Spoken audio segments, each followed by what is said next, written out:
মধ্যপ্রাচ্যের দেশ আরব আমিরাতর দুবাই শহরের মধ্যে প্রবাসী বাংলাদেশী সকলরে সেবা দিবেন লাই কোকো কোম্পানির লয় চুক্তিবদ্ধ হয়ে এবং ইতারার মূল হামলজি প্রবাসী বাংলাদেশী সকলের পাসপোর্ট সহ নানাবিধ সমস্যার সমাধান করিবেন লাই ইতারা ওয়ান স্টপ সার্ভিস চালু করিব কিন্তু বাঙালি সকলের কাছে ইয়েন লইয়ের আছে দোয়াশা কারণ ইতারা এখনো পর্যন্ত এই বিষয়গান ক্লিয়ার হয়ে না পারা যায় ইতারা আদৌ সেবান কীভাবে ফাইতে পারে। আমি ব্যক্তিগত সফরের মধ্যে আরব আমিরাত যাওয়ার পর দিয়ে প্রবাসী বাংলাদেশ সকলে বিভিন্ন ধরনের প্রশ্ন আর কাছে শুরু করে দিয়ে হয়তো আগে দূতাবাসত যাইলে যেই সেবা ইন পাইতাম ইয়ান আদৌ আরা এই ক্যারামার মধ্যে একটা নতুন অফিস করলে এই অফিসের মধ্যে আদৌ আরা এই সেবা ইন পাইম কিনা ইন এই প্রশ্নকে ইতারা যেন ঘরের ইতারা মনে করতে আরা সাংবাদিক পারা বোধ কিছু জানি কিন্তু বাস্তবতা যে আরও বোধ কিছু ন জানি এই বিষয়গান যাতে আরা জানতাম চাইলাম এই সময় মধ্যে হতাশ হইলাম আরব আমিরাতর রাষ্ট্রদূত এবং দুবাইয়ের কনসাল জেনারেল দুজনের লয় তুলনামূলকভাবে যে দুজনের লয় হতাশ হওয়ার পর দিয়ে আমি অবাক হই এই কারণেই অবাক হই কারণ দুইজনের মধ্যেই আছে যে দুই ধরনের মত এবং একজন এই আউটসোর্সিংয়ের পক্ষে আরেকজন বিপক্ষে। বিশেষ করে যে সমস্ত দেশে আমাদের স্বল্প শিক্ষিত অশিক্ষিত এবং নিম্ন আয়ের শ্রমিকরা এবং বাংলাদেশি ভাই বোনেরা কাজ করছে সেখানে আউটসোর্সিং কখনোই সুফল বয়ে আনে না। কিন্তু যারা না বুঝে সমালোচনা করে বা ধারণাটাই বোঝে না তাদের সমালোচনা এটা আমরা কখনো আমাদের প্রকৃতপক্ষে তারা আউটসোর্সিং সেন্টারে গেলেও তাদেরকে আবার দূতাবাসে অথবা কনসুলেটে আসতে হয়। সুতরাং এটি অতিরিক্ত বিড়ম্বনা ছাড়া কোনো আমার কাছে মনে হয় না যে এটা কোনো সুফল বয়ে আনবে। প্রবাসী বাংলাদেশিরা একটা পাসপোর্ট নেওয়ার জন্য তো প্রতি মাসে বা প্রতি বছরে আসে না, একবার পাসপোর্ট নিলে হয়তো সে আবার 5 বছর পরে আসে, কিন্তু এই 5 বছর পরে এসে যে সেবাটা যাতে সম্মানের সাথে পায়। মূলত রাষ্ট্রদূত যাতে বিপক্ষে হয় এবং কনসাল জেনারেল যাতে পক্ষে হয় এই সময় মধ্যে একখান প্রশ্ন আসেই যায়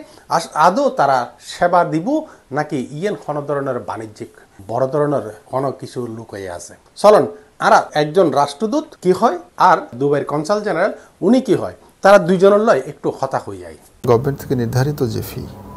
যে কোনো সেবার সার্ভিসের জন্য পাসপোর্টের জন্য একটা ফি আছে, অ্যাটেস্টেশনের জন্য একটা ফি, ই পাসপোর্টের জন্য একটা ফি, এই ফিটা যতক্ষণ না সরকার পরিবর্তন করবে ততক্ষণ পর্যন্ত ওটাই থাকবে। কিন্তু যারা আউটসোর্সিং এর মাধ্যমে যারা যখন তারা সেবা গ্রহণ করবে তখন এটি তো একটি কোম্পানির মাধ্যমে করা হয়, তখন তাদের একটা নির্ধারিত ফি আছে, সেই ফিটা তাদেরকে পরিশোধ করতে হবে। এইটা ফিটা এমনভাবে নির্ধারণ করা যায় আমাদের বাংলাদেশিদের প্রবাসী বাংলাদেশিদের যাতে কষ্ট না হয়, অর্থাৎ এটি মানে আরেকটা বার্ডেন যাতে তাদের উপর আরোপিত না হয়। এই সার্ভিসটি যদি বাইরে থেকে করতে হলে তাদেরকে এই পাসপোর্ট বায়োমেট্রিক এই পাসপোর্টের জন্য যে বায়োমেট্রিক সংগ্রহ করা দরকার সেই সার্ভিসও তাদের কাছে থাকতে হবে। আমার ধারণা যে এখানে শুধুমাত্র অন্যান্য টাইপিং সেন্টারের মতো আউটসোর্সিং সেন্টারগুলো শুধু টাইপিং এর কাজই করবে, সেক্ষেত্রে সাধারণ শ্রমিকদের জন্য যারা স্বল্প আয়ের যারা প্রবাসী বাংলাদেশি আছে তাদের জন্য একটি অতিরিক্ত ধাপ আমরা সৃষ্টি করে তাদেরকে সেখানে যাতায়াত এবং আবার দূতাবাসে তাদেরকে ফেরত আসতে এটি তাদের জন্য ব্যয়বহুল। যদি আমরা দেখি এখানে প্রবাসী বাংলাদেশিদের 80%-এরও বেশি যারা স্বল্প শিক্ষিত তাদের পক্ষে অনেক এই যে পাসপোর্ট আবেদন প্রক্রিয়া অথবা বিভিন্ন রকম এনআইডি আবেদন প্রক্রিয়া, বার্থ রেজিস্ট্রেশন প্রক্রিয়া, এই সমস্ত জিনিসগুলো তাদের পক্ষে সুন্দরভাবে করে নিয়ে আসা কঠিন হয়ে যায়। সেটি কিভাবে? এরকমের যে প্রত্যেকটা সার্ভিসের জন্যই কিন্তু তাদেরকে বাহির থেকে এটিকে টাইপ করে নিয়ে আসতে হচ্ছে আবেদনপত্রগুলো, আর সেটি যদি প্রিন্ট আউটে নিয়ে আসা হয় তো সেটি তখন আমাদের সিস্টেম রিড করে আবেদনপত্রটি তারা তখন রিট্রিভ করে সে দূতাবাস এবং কনসুলেট সেটি তখন কার্যক্রম সম্পাদন করে। আমার জানা মতে যে আমাদের এখানে যে ইলেকট্রনিক পাসপোর্ট যেটি আমরা ইস্যু করছি, যেটি ই পাসপোর্ট বলছে, সেটি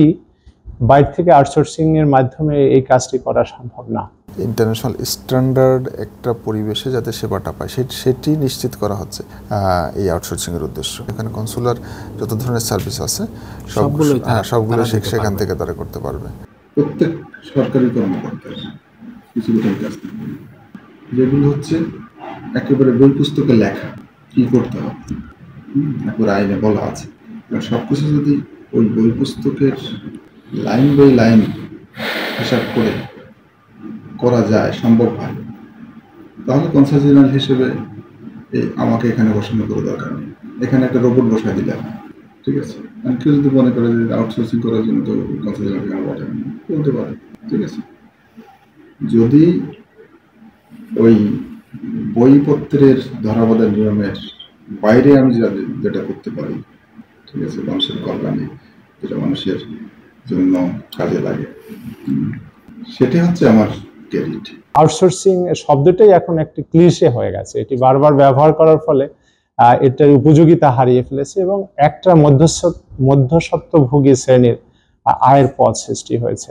কারণ আমরা যদি এটা কম্পিটিটিভ রাখি, উন্মুক্ত রাখি, যে শুধু একটি সেন্টার না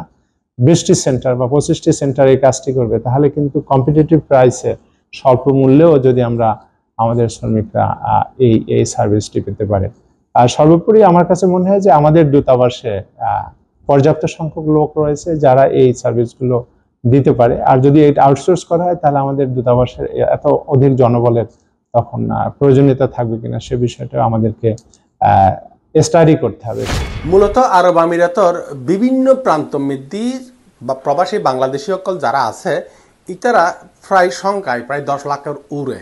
এই 10 লাখের উড়ে মানুষের মধ্যে বেশিরভাগ মানুষের যে অশিক্ষিত, স্বশিক্ষিত, অর্ধশিক্ষিত এরকম, এবং এই সমস্ত মানুষ জীবনের মধ্যে একবার টিকিট ছাড়ি যে বাংলা গিয়াতন কর্মস্থলত গিয়ে দুবাই শহরের মধ্যে বা অন্যান্য এলাকার মধ্যে এই মানুষজন আরেকখান জায়গার মধ্যে যাইবের মতো সেই সৌভাগ্য তার আর লাই নয়। তো এই মানুষ সকল যাতে পাসপোর্ট এবং তারা বিভিন্ন ধরনের সমস্যা পড়ে এই সময় মধ্যে দুবাই আবুধাবির মধ্যে আইয়ারে তারা সমস্যার সমাধান গ্রহণ করে। এখন আবুধাবি শহরের মধ্যে দেখা যায় যে ইতারা এই আউটসোর্সিংয়ের অনেক কিছু ন রাখে। আবার দুবাই মধ্যে আউটসোর্সিংয়ের লাই জায়গা আছে ইতুন আরো বহুত দূরে যাইয়ারে তারা সেবাগিন লইবেলাই ব্যবস্থা গ্রহণ করিব। এখন ইতারার মধ্যে যে ধোঁয়াশা রইয়ে ইয়ে শুধুমাত্র যে প্রবাসী সকলের ভিতরে আছে তা নয়, এবার রাষ্ট্রদূত এবং কনসাল জেনারেল দুজনের মধ্যেও আছে। এখন চলন প্রবাসী বাংলাদেশী সকল এবং কার্যক্রম লয় দীর্ঘদিন যাবৎ গড়ে ওঠা বেশ কিছু টাইপিং সেন্টার, বলতে গেলে প্রায় হাজারের উড়ে টাইপিং সেন্টার আরব আমিরাতর মাটির মধ্যে কিন্তু গড়ে উঠি এবং বিপুল পরিমাণ মানুষ এটা কাজ করে। এবং ইতারার অভিজ্ঞতা কি এখানে আর ইতারার তুমি জানতাম চাই। মূলত যদি সেবার উদ্দেশ্যই তাহিত তারা কনসুলেটের পার্শ্ববর্তী বিশাল একখান বড় বিল্ডিং লই বা একখান স্পেস লইরে তারা কার্যক্রম শুরু করতে। এখন তারা লই দিক কনসুলেটের তুন বহুত দূরে, যার কারণে সাধারণ মানুষ যাতায়াতের খুব হয়রানি হয়। আগে আর ফর্ম করে দিতে মনে হয় 125টি হতো, এখন তারা 185টা নল না 5 বছরে কেন্দ্রা পাবলিক ক্ষতি না অন্য কেন্দ্রা পাবলিক কেন্দ্রা কনসিডার আমরা 405 দিয়ে ইফাসে এটা সরকার টেল হতো, সরকারি ফিস দিবে। এখন আরো বাড়াইল তারা তোগ্য মানুষের তোগ্য পাসপোর্ট খরচ করিয়ে বেগির একটা জন্ম নিবন্ধন তৈরি করি আর পরে পাসপোর্ট রিনিউয়াল করিয়ে যে খরচ চল ওর কিন্তু লেবার হিসাবে অনেক কষ্ট হয়ে যাবে। এই যে এখন শিডিউল সিস্টেম করি আবার অনেক সময় 2বারও অফারের বা 3বারও অফার একটা জন্ম নিবন্ধন করিয়ে অনেক দুর্নীতিবাজ মানুষের একটা সেকেন্ড হোম তৈরি করি দেশের সম্পদ আনিয়ে কিন্তু যারা সাধারণ মানুষ রেভিডেন্স পার্টির বাংলাদেশের সমৃদ্ধ করে এটা আরও সাপোর্ট করে পেলে গভর্নমেন্টের আরও সাপোর্ট দরকার, কিন্তু এখন হিতে বিপরীত মানে এই যে প্রাইভেটাইজেশন করে একটা বিশাল মনে করেন শুভঙ্করের ফাঁকি আছে আর্থিকভাবে হনিকা লাভবান হয়ে এই সেক্টরকে অন্য হনিকার প্রাইভেটাইজেশন করে। আর যুক্তরাষ্ট্র তাই একদিন লাগে আই যে এমার্জেন্সি জেন লইতে চাই ইয়ার তো এক্সট্রা নিয়ে লই ইয়ার লাই সুবিধা পাই টাইম আর মাল দিয়ে সার্ভিস দিয়ে দিয়ে মানে এক্সট্রা লই ওই 75% 75 দারাম লই ইবে আর টিফিন লই হই আই ফার্স্ট নাম দে 75 দানা টিফিন বেকিউ গত বছর মানে রমজান আছে রমজান তো ডলার দিবে ইবে আত্মহাইটে নিয়ে তারা রাষ্ট্রমন্ত্রীর কাছে আবেদন করি যে আর পাশে তো বাংলাদেশ ইয়ে একটা মিনি বাংলাদেশ যেন স্থানের মধ্যে আর কোনো দুর্নীতি না ভাইম আবার আউটসোর্সিং নাম দিয়ে যে আউটের মধ্যে লই যে কি দুর্নীতিগ্রস্ত মধ্যে আর ফেলার আর নিজেরও না জানি সেবা দিতে হলে আউটসোর্সিং দিয়ে সেবা দিয়ে না করে এটা সম্পূর্ণ আইসি যদি কে কালেক্ট করে লাগাই দিলেও 10টার জায়গায় 20টা লোক 2 মিনিটের মধ্যে সেবাই ফোন যায়। আউটসোর্সিং নাম দিয়ে বাইরে দিয়ে আর সেবা দিয়ে পরিস্থিতি স্বীকার করি তার কোনো ফায়দা নেই। যারা তো মনে করেন যারা লেবারি কাজ করে 800 বেতন পার তারা এটা করে কাজ, যারা তো মনে করেন বিজনেস আছে এটা বড় বড় মানে বিএফি ভাবে 5 দিনে 3 দিনে ফাস্ট পাই তো স্যার বিএফি ভাবে তারা টিয়া পয়সা দিয়ে ফুসত মানে ঘরে কিনারা কোনো আপত্তি নাই। যারা মনে করেন লেবারি চাকরি করে 800 বেতন পারে তারা 100 টাকা দিয়ে যায় এরকম জন্মদিন বানাইতে পারতো না, তারা এটা 10 টাকা দিয়ে যে সার্ভিস গান দিত এই সার্ভিস গান ফাইলে তারা মনে হয় তারা লাভ হবো কষ্ট কমবো ব্যাগ কিনবো। এখন তারা যে আউটসোর্সিং করি আর শুনে গো মানুষের তুন পাসপোর্ট লাই একবার তুন গাড়ি লইয়ার জম পড়ে এত আবার এটা আম পড়ে দ্বিতীয়ত জীবে আর তুন ঘুরে দিনে হাসান সারি মানুষ কর্মসংস্থান হাজ ঘুরতে পারতো এই জিনিস না পারে আমরা জীবে 10টা দিয়ে ফর্ম ফিল আপ করতাম এবার এখন তারা মানে fill up show bat show 50 টাকা করে ফেলে আরব আমিরাতের মধ্যে আই যতবারই ভিজিট করছি অতবারই কিন্তু আই প্রবাসী বাংলাদেশী সকলের সফলতা দুর্বলতা কষ্টর বিভিন্ন ধরনের বিষয় আই তুলি ধরি এবার যাইয়েরে এই চাঞ্চল্যকর বিষয়গান আই প্রবাসী বাংলাদেশী সকলাই তুলি ধরছি এবং সরকারের সর্বোচ্চ লেভেলের মধ্যে এই বিষয়গান জানাই বেলাই সাইড দি যে বাংলাদেশের প্রবাসী সকল যে রেমিটেন্স পাঠায় এই মানুষ সকলের রেমিটেন্স প্রবাহ মধ্যে উগো বাধা আইব ইয়েন একান খোদ রাষ্ট্রদূতর এই অবস্থায় বাংলাদেশের প্রবাসী সকলে যেন চাই তারা সুন্দর সেবা পাইব আর সেবা পাইতে হলে স্বাভাবিকভাবে ইন্টারন্যাশনাল স্ট্যান্ডার্ড অনুযায়ী টিয়া খরচ গরম পড়ব